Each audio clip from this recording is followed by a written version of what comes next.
Nakapunta na ba kayo sa spillway ng Del Gallego? Kung taga rito ka sigurado alam mo lugar na ito, kung hindi pa samahan nyo lang ako na tapusin ang video para malaman mo kung ano update sa spillway ngayon, kung pwede pa siya liguan at kung may proyekto na ginagawa sa lugar.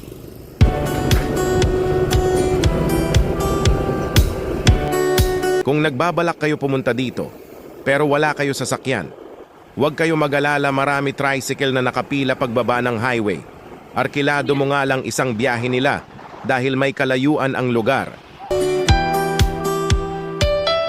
Itong lugar na ito ay isa sa attraction place sa Del Gallego. Marami nagpipicture taking dito sa ganda ng background dahil sa daming malalaking punong kahoy. Sa mga hindi pala nakakaalam, may sementeryo sa itaas nito. Sobrang ganda dito kapag umaga. Kahit na tanghaling tapat, malamig pa rin dito.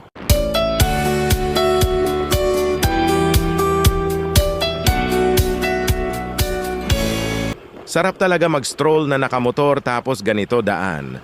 Kunti lang sasakyan at maganda pa dito ang linis ng kalsada. Samahan pa ng sobrang ganda ng mga tanawin sa paligid, nakaka-relax.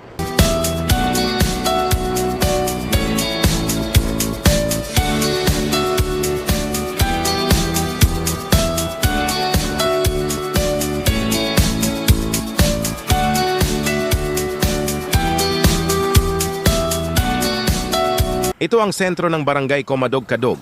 Nanirahan din kami sa lugar na ito. Kaya shout out sa mga taga rito.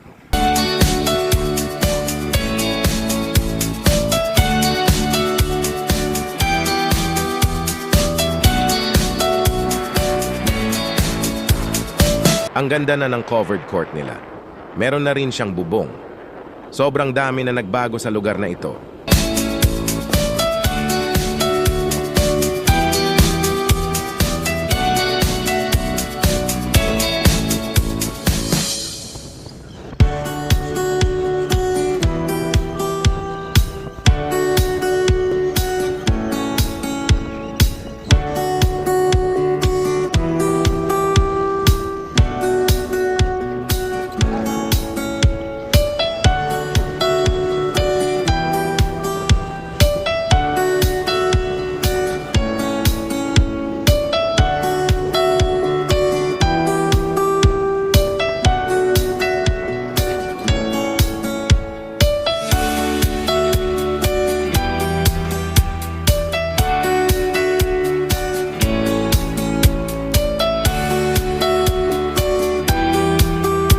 Malapit na nga tayo sa ating pupuntahan.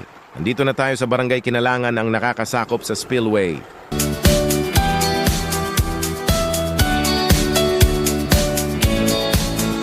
May mga construction materials at backhoe kayo makikita.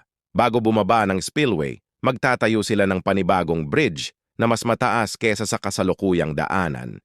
Makikita nyo sa screen ang mga nagkaisa upang matuloy magawa ang proyekto na ito at kung ano klase gagawin nilang bridge.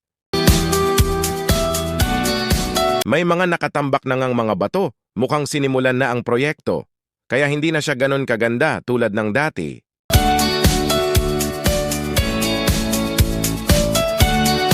May ilang tao nga ako nakita na naliligo, kaya pwede pa rin siya dayuhin para mag-swimming. Hindi lang siya advisable para mag-dive. Maraming naglalakihang bato, masyadong delikado.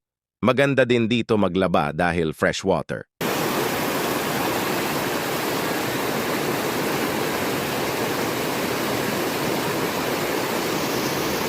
Halos kalahati na rin ng ilog ang natambakan ng mga bato.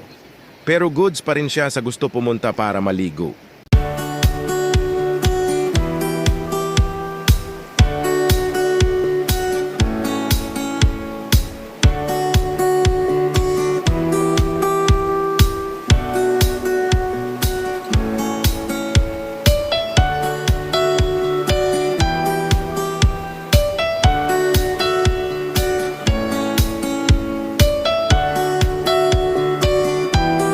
Hanggang dito na lang ang aking video. Maraming salamat sa inyong panonood. Sana patuloy ninyo ako suportahan sa aking mga vlog.